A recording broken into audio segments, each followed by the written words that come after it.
Hello, welcome back again. It's me, Wardlands Fire. I want to show you something, and I'm going to show you how deadly accurate I am. This is the country of Iran. You see it marked in orange, Iran. Now, listen to what I'm going to tell you very closely. The nuclear weapons site that will blow up Saudi Arabia and be a threat to Israel will be located right here. If you see where my mouse is at, this is the location of the nuclear weapons site that will be one day used to destroy Saudi Arabia, Mecca, Medina, the great harlot. Now, with that said, I want to show you something else. Okay, I typed in Muslims in exchange for oil. Look, let me see if I can find you a decent part here.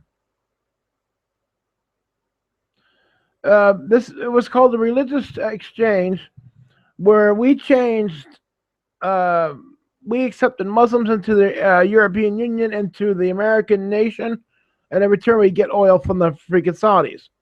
So we literally sold out, saying, "Okay, let these terrorists into our nation, so that we can have oil." That's how we got the Muslims into our nation today. Okay, with that said, I want to take you into a little bit more. Revelation 17:5. Listen here. The woman was clothed in purple and scarlet, and adorned with gold and precious stones and pearls, having in her hand a golden cup filled with abominations and unclean things of her immorality. And on her forehead a name was written, a mystery: Babylon the Great, the mother of all harlots and the abominations of the earth. And I saw the woman drunk with the blood of the saints, and with the blood of the witnesses of Jesus. When I saw her, I wondered greatly. Now, the woman was clothed in purple and scarlet, and adored with gold and precious stones and pearls.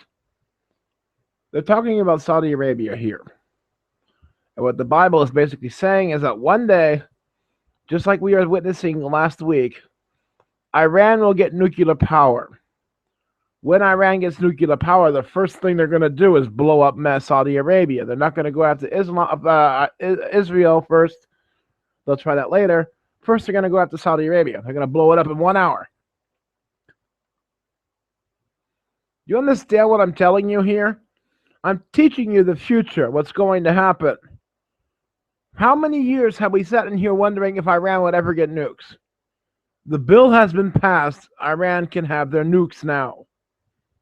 Understand what is going on. Iran has always threatened to create another world war, to blow up the infidel, and to kill everybody around them that didn't worship Allah. Iran is hardcore.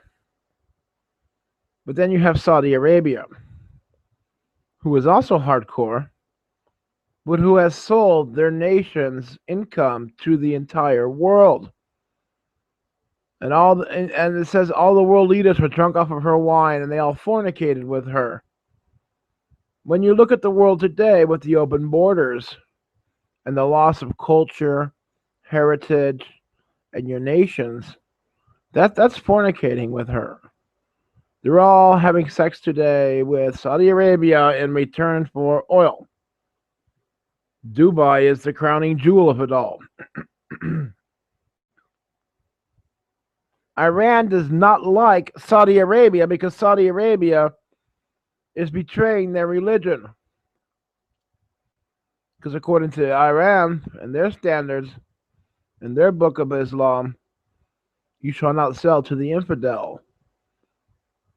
And yet, that's what Saudi Arabia is doing. So Iran will punish them one day by blowing it up. Blow it up. Iran will be destroyed. Saudi Arabia will be destroyed.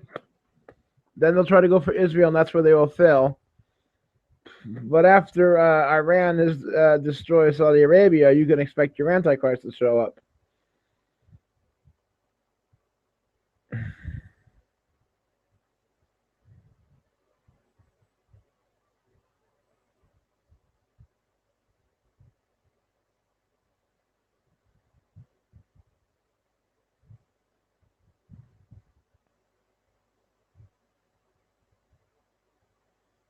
Sorry, I was just looking for a piece of text here to find to back up what I'm saying.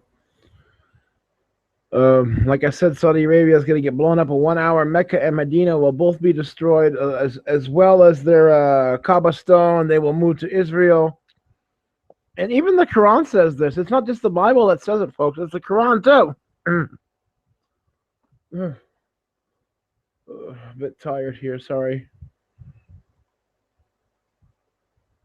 No, that wasn't it either. I lost my trail of thought there for a minute. I wanted to still show you guys the religious trade, but now I can't seem to find it. It's just basically they exchange oil for people. Oh yeah, here we go. Here, religious trade, oil for Islam. It just basically states that we made a trade deal with Islam, with the Arab nations, that we would allow our oil, if we would allow our borders to be opened wide up so they can come on in exchange for their oil. I keep telling you all every single day, you are living in a script. It was also called the Arab oil embargo. But you are living in a script, folks. You cannot deny it. You cannot run away from it. You are part of the script. Get with the program. Why am I able to tell you the future and you can't tell me the future? That would make me smarter than you, wouldn't it?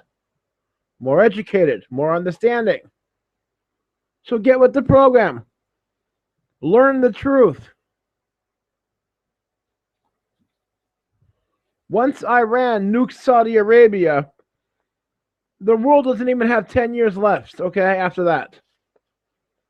And it's happening now that Iran is getting the go-ahead for the nukes.